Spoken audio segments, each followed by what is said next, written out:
حضرت سلیمان بن داؤد خدا کے الہام سے لکھتا ہے، یہ 6 چیزیں ہیں جن سے خداوند کو نفرت ہے، بلکہ 7 ہیں جن سے اسے کراہیت ہے۔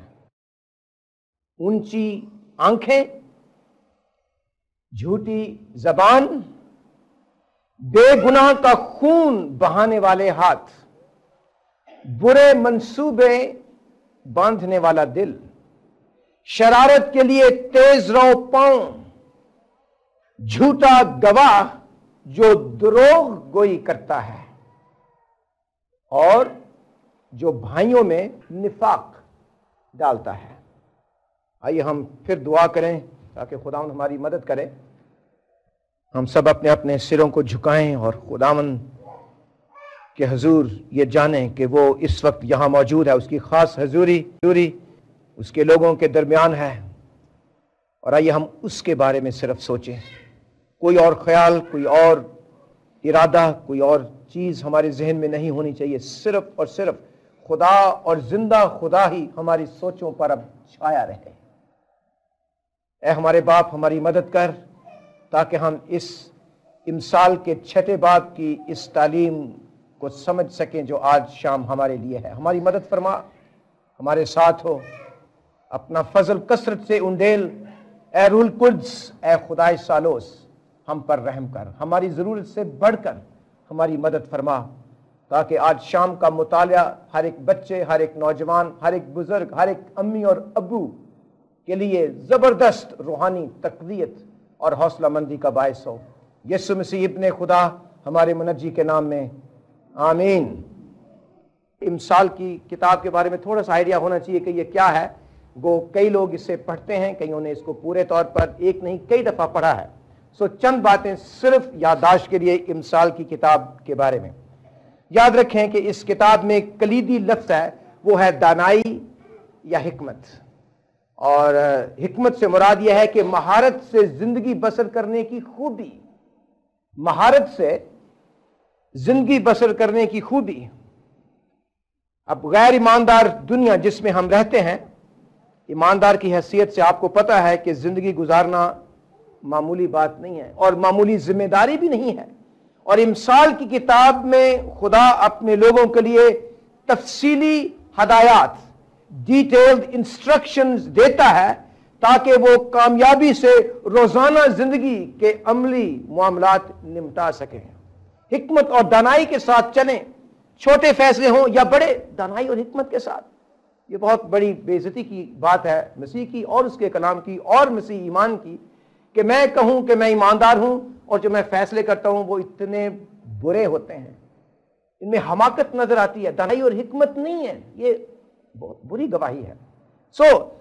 خداوند کا کلام سارے کا سارا، لیکن خاص طور پر امثال کی کتاب ہمیں رہنمائی دیتی ہے کہ ہم کیسے بہتر طور سے اپنی زندگی کے سارے معاملات کو نمٹا سکتے ہیں۔ والدین کے ساتھ کیسے چلنا چاہیے، امثال کی کتاب بچوں کو سکھاتی ہے، نوجوانوں کو سکھاتی ہے کہ ان کی کیا ذمہ داریاں ہیں، والدین کی بذات خود کیا ذمہ داریاں ہیں، بچوں کی پرورش کیسے کرنی ہے، بچوں کی رہنمائی کیسے کرنی ہے۔ کتاب مقدس بائبل، خاص طور پر امثال کی کتاب، پڑوسیوں کے ساتھ ہم نے کیسے رہنا ہے، حکومت والوں کے ساتھ ہم نے کیسے رہنا ہے۔ سلیمان بن داؤد جو اس کتاب کا لکھاری ہے، وہ مختلف طریقوں سے شاعری، تمثیلیں، چھوٹے چھوٹے سوالات، چھوٹی چھوٹی کہانیاں اور بڑے ہی میں کہوں گا کہ حکمت سے لبریز عقل مندانہ محاوروں کے استعمال سے جو آسانی سے یاد کیے جا سکتے ہیں امثال کی کتاب میں سے، اس کے ذریعے سے وہ زندگی کے معاملات کے بارے میں ہمیں بتاتا ہے۔ مثال کے طور پر خداوند کا خوف دانائی کا شروع ہے، کتنی زبردست حکمت کی بات ہے۔ اس قسم کی اور بہت سی باتیں ہیں جو اس امثال کی کتاب میں ہمیں دی گئی ہیں، اور چونکہ سلیمان اسرائیل میں عظیم دانشمند آدمی سمجھا جاتا ہے، اس کے نام ہی سے یہ کتاب بھی منسوب کی گئی ہے، اور پچھلے 3 اتواروں میں کیا یہ تھا بھائیوں اور بہنوں اور بزرگوں کے اسی لسٹ کو لیا تھا جو خدا کے روح نے ہمیں دیا ہے، کہ لکھا ہے کہ 6 چیزیں ہیں جن سے خداوند کو نفرت ہے، بلکہ 7 ہیں جن سے اسے کراہیت ہے۔ اور سب سے پہلے اونچی آنکھیں۔ اب یہ محاورہ ہے اونچی آنکھیں، جیسے پہلے بتا چکا ہوں، اونچی آنکھوں سے یہ مراد نہیں کہ جن لوگوں کا ذکر ہے ان کی آنکھیں یہاں نہیں، ان کی آنکھیں یہاں ہیں کہیں، اس کا مطلب یہ ہرگز نہیں۔ یہ محاورہ ہے جس کا مطلب یہ ہے کہ غرور، اس کا مطلب ہے گھمنڈ یا تکبر۔ اور میرا خیال ہے کہ ساری کی ساری آیتیں کم از کم ایک بات یہ بتاتی ہیں کہ خدا ہماری طرح نہیں سوچتا۔ کیا مطلب؟ کہ جیسے ہم گناہ کی پرواہ نہیں کرتے، ہم سمجھتے کہ خدا بھی گناہ کی پرواہ نہیں کرتا۔ یہاں خداوند کا بندہ سلیمان بتاتا ہے کہ 6 بلکہ 7 گناہوں کا وہ نام لیتا ہے، اور بتاتا ہے کہ یہ وہ گناہ ہیں سارے کے سارے، لیکن خاص طور پر یہ گناہ جن سے ہمارے خداوند کو صرف نفرت ہی نہیں، کراہیت ہے۔ اور جن لوگوں نے یہ پہلے 3 پیغامات سنے ان کو پتہ ہے کہ کراہیت کا مطلب ہے کہ ایسی چیز جس سے خداوند کو الٹی آتی ہے، جیسے ہمیں الٹی آتی ہے، ہمیں کراہت آتی ہے۔ اور دراصل جو لفظ ہے عبرانی زبان میں اس سے مراد ہے مکروہ چیزیں، مکروہ جو ناپاک ہیں، جس سے خداوند کو نفرت ہے بلکہ کراہیت ہے۔ اور اگر خداوند کو کراہیت اور نفرت ہے جس چیز سے، ہمیں بھی ہونی چاہیے۔ اگر خداوند کو ان چیزوں سے نفرت ہے تو اس کے لوگوں کو بھی ان چیزوں سے نفرت ہونی چاہیے، کیونکہ ہم اپنے خداوند کی طرح سوچنا چاہتے ہیں، کرنا چاہتے ہیں، اس کی طرح ہمارا مزاج ہونا چاہیے۔ اور پھر ایک اور چیز ہے یہاں پر بڑی دلچسپ، اگر آپ نے غور کیا ہے جیسے میں پڑھ رہا تھا، کہ جتنے گناہوں کا ذکر ہے ان سارے گناہوں کا تعلق ہمارے جسم کے مختلف حصوں کے ساتھ ہے۔ اس کا مطلب ہے کہ ہمارا سارا جسم گناہ آلودہ ہے، اور یسوع المسیح کے خون سے اسے پاک اور صاف اور دھوئے جانے کی ضرورت ہے۔ مثال کے طور پر غور کیجئے، آنکھوں کا ذکر ہے، زبان کا ذکر ہے، ہاتھوں کا ذکر ہے، دل کا ذکر ہے، اور پاؤں کا ذکر ہے۔ خدا کرے ہمارے دل، ہماری آنکھیں، ہماری زبان، ہمارے ہاتھ، ہمارے پاؤں، سب کے سب پورے طور پر یسوع کے خون میں دھوئے جائیں، اور جسم کا ایک ایک حصہ اس کے جلال اور اس کی عزت کے لیے استعمال کیا جائے۔ کر سکتے ہیں، کیوں نہیں کر سکتے؟ شاید مشکل ہے لیکن ناممکن نہیں ہے۔ لیکن پالوس کہتا ہے کہ وہ جو مجھے طاقت بخشتا ہے، میں اس میں سب کچھ کر سکتا ہوں۔ وہ آزمائشیں ہیں، پریشرز ہیں، دباؤ ہیں، اپنا ضمیر ہے، اپنا جسم ہے، بہت سی رکاوٹیں ہیں، تو بھی وہ جو مجھے قوت بخشتا ہے، میں اس میں سب کچھ کر سکتا ہوں۔ اور یہ خداوند کی تعریف کے لیے بہت زبردست بات ہے۔ پہلی چیز کیا ہے جس سے خداوند کو صرف نفرت ہی نہیں، کراہیت ہے، اور وہ ہے اونچی آنکھیں، a proud look۔ 16ویں آیت، گناہ ہے یہ، اور یہ ابلیس کا پہلا اور سب سے بڑا گناہ تھا۔ غرور ایسا گناہ ہے جو سارے گناہوں کی جڑ ہے۔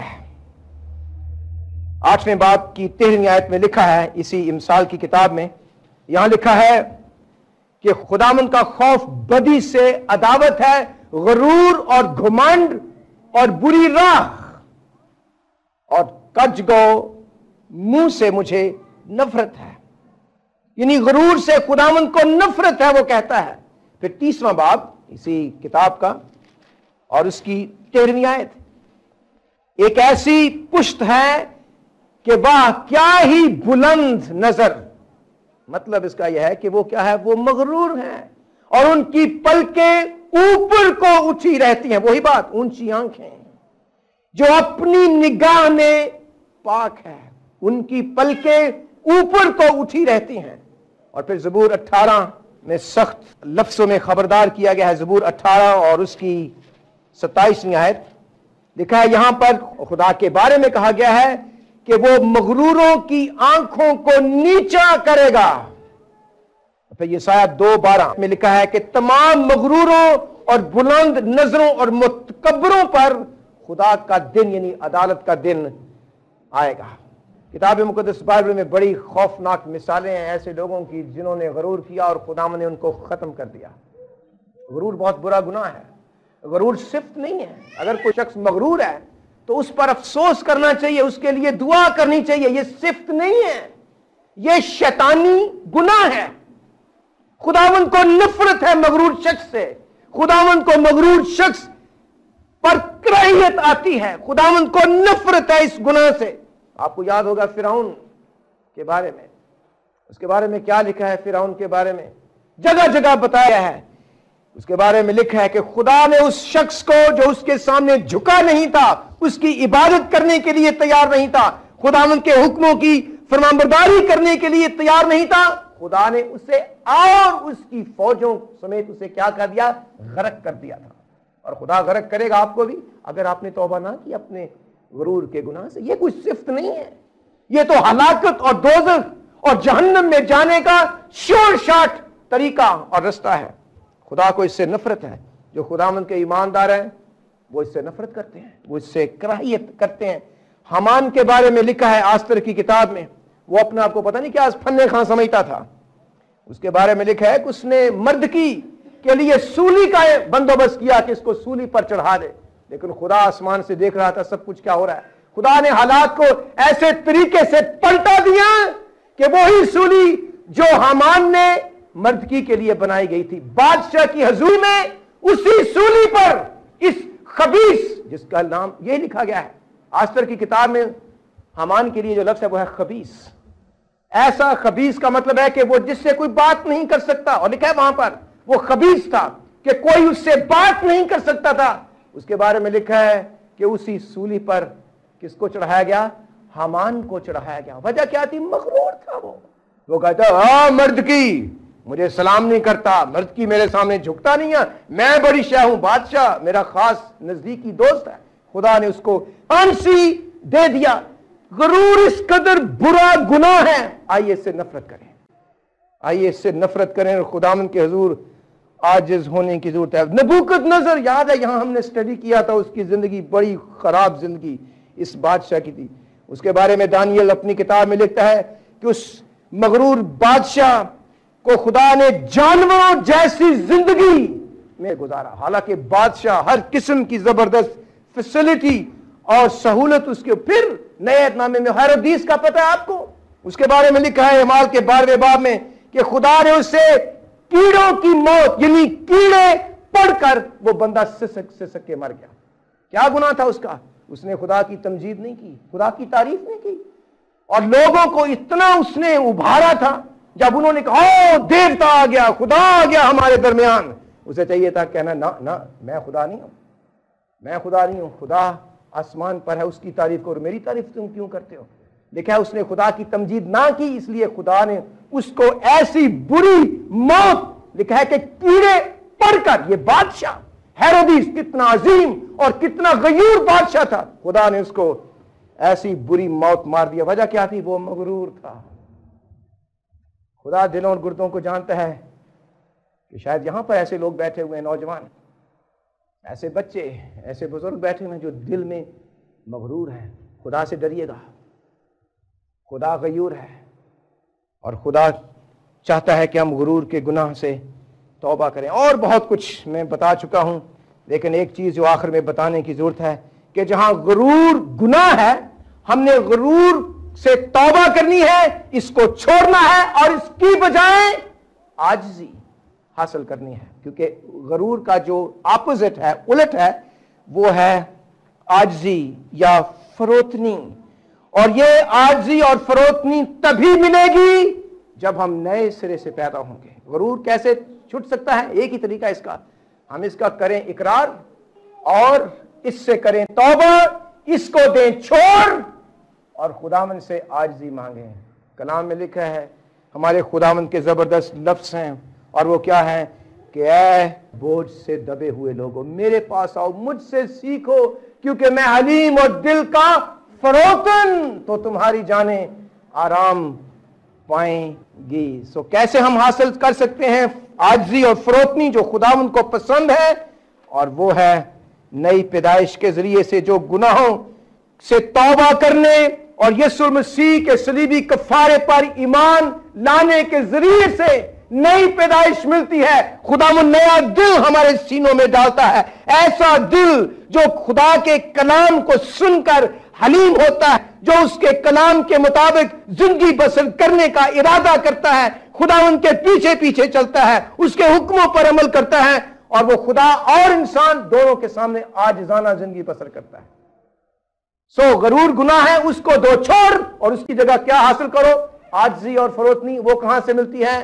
نئی پیدائش سے ملتی ہے, خدا دیتا ہے. اب اگلی چیز یا گناہ جو یہاں پر بتایا گیا ہے, صرف اونچی آنکھیں ہی نہیں, یہاں بتایا گیا ہے کہ جھوٹی زبان. توجہ فرمائیے, جھوٹی زبان کا کیا مطلب ہے؟ جھوٹی زبان کا مطلب ہے جھوٹ بولنے والی زبان, اے لائنگ ٹنگ. ایسی زبان جو جھوٹ بولتی ہے. ہمیں پتہ ہے کہ زبان تو جھوٹ نہیں بولتی, دراصل جھوٹ کا سٹارٹ کہاں سے ہوتا ہے؟ دل سے. لیکن خدا نے اس کے رول قدس نے زبان کا ذکر کیا ہے کہ 6 چیزیں جن سے خدا کو نفرت بد کے کراہیت ہے. دوسری کیا ہے؟ جھوٹی زبان, جھوٹ بولنے والی زبان. اس کا مفہوم کیا ہے؟ اس کا مفہوم یہی ہے کہ سچ, یعنی مطلب کیا ہے جھوٹی زبان کا؟ جھوٹ کا کیا مطلب ہے؟ بطالت کا کیا مطلب ہے؟ اس کا مطلب پتہ کیا ہے؟ اس کا مطلب یہ ہے سچ اور حق کی بات کو پورا نہ بتانا, بلکہ آدھا یا تھوڑا سا, یا بالکل ہی نہ بتانا, بلکہ کچھ اور بتانا تاکہ اصل بات کا پتہ نہ چلے. دراصل جو لفظ ہے نا اصل زبان میں, وہ ہے دھوکہ, بہکانا, کسی کو پتہ نہ چلے. جیسے ہماری پہلی اماں کو ابلیس نے دھوکہ دیا تھا. لکھا ہے ابلیس جس کے بارے کو بہکانے والا, اس نے کہا نہیں, وہ خدا نے جو کہا نا کہ تم مر جاؤ, کہا ایسی کوئی بات نہیں نا, میری سنو, میں آپ کا خیر خواہ, میں. اور وہ بھی دیکھو عورت, ہماری اماں اس کے باتوں میں آ گئی. ایسا ہی خدا کا حکم جو بالکل واضح تھا کہ اگر تم ممنوع پھل کھاؤ گے تو موت, اور اگر نہ کھاؤ گے تو زندگی. یعنی حکم مانو گے تو زندگی ملے گی, حکم توڑو گے تو موت. بات بالکل واضح اور صاف. خدا تو سچ گو ہے, وہ تو کبھی جھوٹ نہیں بولتا. ابلیس نے کیا کہا ہماری پہلی اماں کے کانوں میں؟ نہ. وہاں کیا لکھا ہے؟ تم کبھی نہیں مرو گے. کیا مطلب؟ خدا کے بارے میں ابلیس نے جھوٹ بولا, اور بلکہ خدا کو جھوٹ کا اس پر الزام لگایا. یہاں پر بتایا گیا کہ خدا کو ان سب لوگوں سے جو جھوٹ بولتے ہیں, جو جھوٹی زبان رکھتے ہیں, ان کے بارے میں لکھا ہے کہ 6 چیزیں ہیں جن سے خدا کو نفرت ہے, بلکہ 7 ہیں جن سے اسے کراہیت ہے, الٹی آتی ہے. نہ صرف اونچی آنکھیں بلکہ جھوٹی زبان. کیا مطلب ہے جھوٹی زبان؟ کوئی بات جو دراصل سچ اور برحق ہے, اس کو آدھا بتانا یا تھوڑا سا بتانا, یا بالکل ہی نہ بتانا اور اس کی بجائے کچھ اور بتانا تاکہ اصل بات کا پتہ نہ چلے. اور جس کو بتانا چاہیے اسے نہ بتایا جائے. عام طور پر جھوٹ پتہ کب بولا جاتا ہے؟ جھوٹ بولا جاتا ہے جب کسی اور گناہ کو چھپایا جائے. عام طور پر یہی ہوتا ہے, جھوٹ کا تعلق کسی اور گناہ کے ساتھ ہوتا ہے کہ اس چیز کا پتہ نہ چلے, سو اس کو کور کرنے کے لیے ایک اور سٹوری بناؤ. سو عام طور پر جھوٹ کا تعلق کسی اور گناہ کے ساتھ ہوتا ہے, اور یہ کسی اور گناہ کو چھپانے کے لیے بولا. آپ کو پتہ ہے کلام میں بہت سی مثالیں ہیں. آپ کو پتہ ہے جہازی کے بارے میں, اور اس کو جب خدا کے بندے الیشا نے پوچھا, جس کو خدا نے غیب کا علم دیا ہوا تھا, اور جہازی کو پتہ بھی تھا, پھر کہتے ہیں, الیشا کہتا ہے تو کہاں گیا تھا؟ کہتا ہے جناب میں تو کتے نہیں سا گیا. یعنی صاف جھوٹ اس شخص کے سامنے جسے سارا پتہ تھا کہ کہاں گیا تھا, اور منہ کھول کے کہتا ہے میں تو کہیں نہیں گیا تھا میرے مالک. کتاب مقدس میں بتایا گیا ہے کہ خدا کو جھوٹے لبوں سے نفرت. ایسے ہی جیسے امی ابو پوچھتے ہیں بیٹے سے, تم نے اپنی بہن کو مارا تھا؟ وہ کہتا ہے میں تو ٹی وی دیکھ رہا تھا. دیکھو کتنا چالاک ہے, ٹی وی کی بات نہیں ہم کر رہے ہیں، ہم پوچھ رہے ہیں کہ مارا ہے اپنی بہن کو یا نہیں مارا.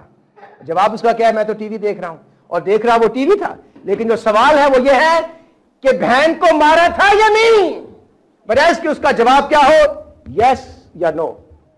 مارا تھا یا نہیں مارا تھا، وہ جواب کیا دے رہا ہے؟ میں تو ٹی وی دیکھ رہا تھا. بچے بہت چالاک ہیں، بڑے ہوشیار ہیں، تو کہہ رہا میں ٹی وی، ہاں دیکھ وہ ہی رہا تھا، لیکن اس نے اپنی بہن کو مارا تھا. اس کو کور کرنے کے لیے وہ کسی اور قسم کا جواب دے رہا ہے. جواب کیا ہے؟ میں تو ٹی وی دیکھ رہا تھا. یہ ہے ڈیفینیشن جھوٹ یا جھوٹی زبان کی. بہت سے کلام میں حوالے ہیں، آئیے کلام میں دیکھیں ان کو. 12واں باب اور اس کی 22ویں آیت اسی امثال کی کتاب میں یہاں لکھا ہے کہ جھوٹے لبوں سے خداوند کو نفرت ہے، لیکن راست کار اس کی خوشنودی ہیں. خود جاننے کی ضرورت ہے، بچوں کو یاد دلانے کی ضرورت ہے، ماؤں کو، باپوں کو بتانے کی ضرورت ہے کہ جھوٹے لبوں سے بیٹا خداوند کو نفرت ہے، جھوٹ مت بولو. ہمیں اپنے آپ کو یاد دلانے کی ضرورت ہے کہ ہم جھوٹ نہ بولیں. خداوند کو اس سے نفرت ہے، بلکہ کراہیت ہے اس گناہ سے. آئیے اس سے نفرت کریں. ایک اور حوالہ دیکھیں، زبور 5واں باب اور 6 آیت. یہاں خدا فرماتا ہے، اس کے بارے میں لکھا ہے کہ تو ان کو جو جھوٹ بولتے ہیں ہلاک کرے گا. خداوند کو خونخوار اور دغاباز آدمی سے کراہیت ہے. خدا کا ایک جھوٹ بولنے والے شخص کے بارے میں کیا ری ایکشن ہے؟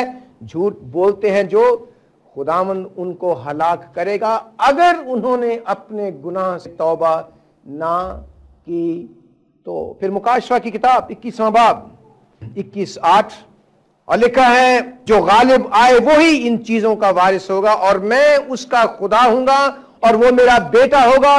مگر بزدلوں اور بے ایمانوں اور گھنونے لوگوں اور خونیوں اور حرام کاروں اور جادوگروں اور بت پرستوں، اور آگے کیا لکھا ہے، اور سب جھوٹوں کا حصہ آگ اور گندک سے جلنے والی جھیل میں ہوگا. یہ دوسری موت ہے. دوسری کا مطلب ہے اینڈ. موت سے یہاں مراد ہے دوزخ اور جہنم ان لوگوں کے لیے ہوگا جنہوں نے ان گناہوں سے توبہ نہیں کی. کون؟ بزدل، یعنی مسیح کو وہ ماننے کے لیے تیار نہیں ہیں، وہ بزدل ہیں، بے ایمان، گھنونے لوگ، خونی، حرام کار، جادوگر، بت پرست. اور اسی لائن میں آگے کن کا نام ہے؟ جو جھوٹ بولتے ہیں. اس کا مطلب کہ جھوٹ جو ہے وہ بہت بہت برا گناہ ہے. یہ حرام کار ہونے کے برابر ہیں. جھوٹ بولنے والا شخص جادوگر کے برابر ہے جس کی سزا موت ہے. جھوٹ بولنے والا بت پرست ہے. ایک ہی لائن میں اسے رکھا گیا ہے بت پرستوں کے ساتھ، حرام کاروں کے ساتھ، زانیوں کے ساتھ، قاتلوں کے ساتھ. کس کو رکھا گیا ہے؟ جھوٹ بولنے والے کو. اور خدا جانتا ہے جب ہم اپنی سٹوری بیان کرتے ہیں تو دل میں در حقیقت کیا ہے. کیونکہ جھوٹ کے بارے میں کیا ہے؟ سچ اور حق کی بات کو پورا نہ بتانا، یا آدھا یا تھوڑا سا یا بالکل ہی نہ بتانا بلکہ کچھ اور بتانا. بیٹا کہاں گئے تھے؟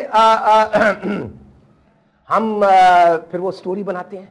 ابو جی اصل بیٹا میں نے تو آپ کو کہا تھا کہ اب فلاں چیز بازار سے لائیں. وہ بازار میں گیا تھا تو پھر بھیڑ بڑی سی دکان تھے، لوگ بہت سے، کسٹمر بہت زیادہ تھے. اچھا کسٹمر بہت زیادہ. اصل میں ہوا یہ تھا کہ وہ اپنے دوستوں کے ساتھ کسی اور جگہ گیا تھا کیونکہ دکان اتنی دور نہیں، ظاہر سے 10 منٹ لگتے ہیں کہ یہ بیٹا آیا ہے واپس کتنی دیر کے بعد؟ پورے 1.25 گھنٹے کے بعد. اور اس نے، امی بہت نرم دل ہیں، ابو بھی چلو، لیکن کیا اس نے جھوٹ بولا ہے. کالج یا اسکول کے بعد آنا چاہیے تھا گھر 2 بجے، لیکن بیٹی آتی ہے کتنے بجے؟ 6 بجے.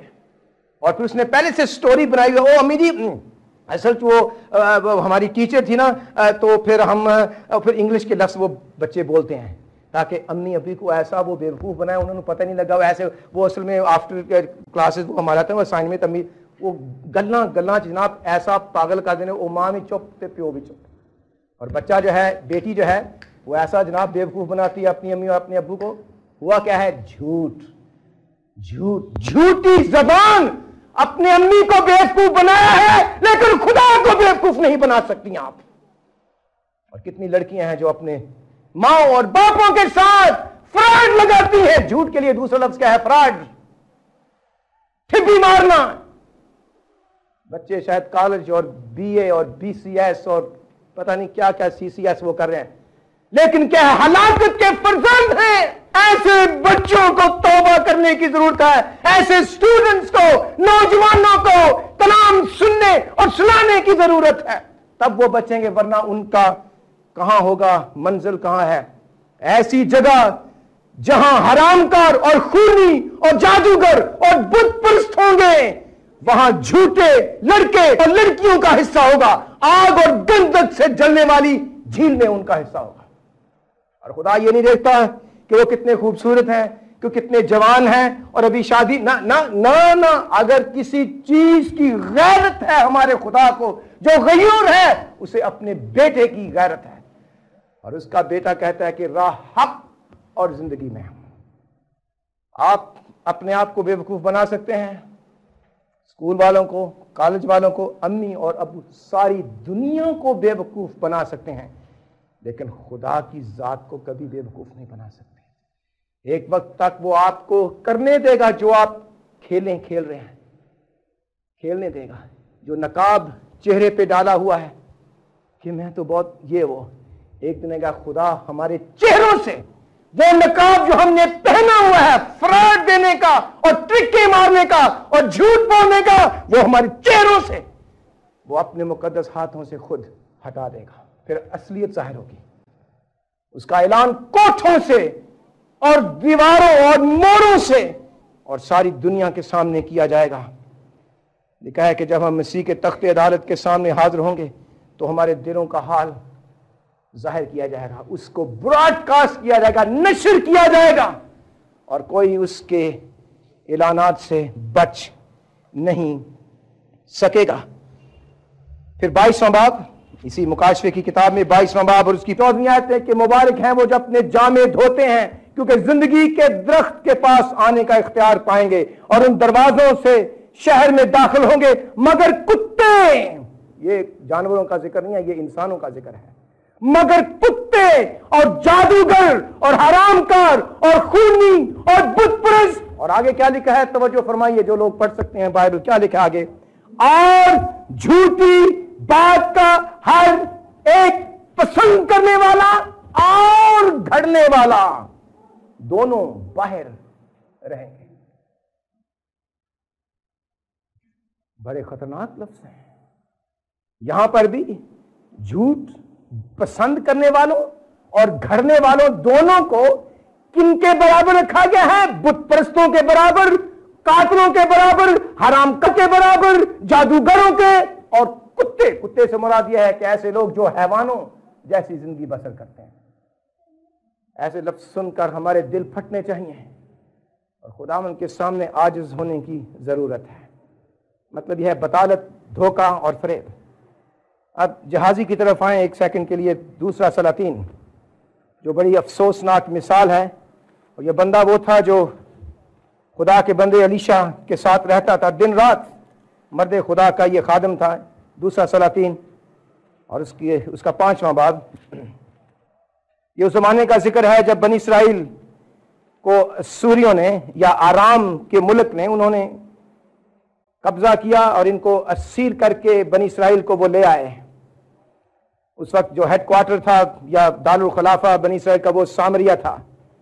5ویں باب کی پہلی آیت میں لکھا ہے شاہ آرام، جس کو آج ہم سیریا کہتے ہیں، ملک شام، اس کے لیے لفظ یہاں پر ہے آرام، شاہ آرام یعنی آرام کا بادشاہ کے لشکر کا سردار نعمان اپنے آقا کے نزدیک معظم و مکرم شخص تھا، کیونکہ خداوند نے اسے اس کے وسیلے سے آرام کو فتح بخشی تھی۔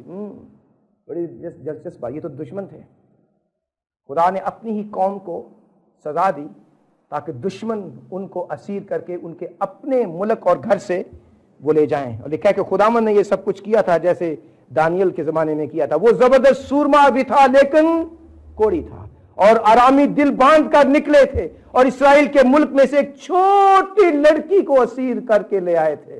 وہ نعمان کی بیوی کی خدمت کرتی تھی، اس نے اپنی بیوی سے کہا کاش میرا آقا اس نبی کے ہاں موجود ہوتا جو سامریہ میں ہے تو وہ اسے اس کے کوڑ سے شفا دیتا۔ سو کسی نے اندر جا کر اپنے مالک سے کہا کہ وہ چھوکری جو اسرائیل کے ملک ہے ایسا ایسا کہتی ہے۔ سو آرام کے بادشاہ نے کہا کہ تو جا اور میں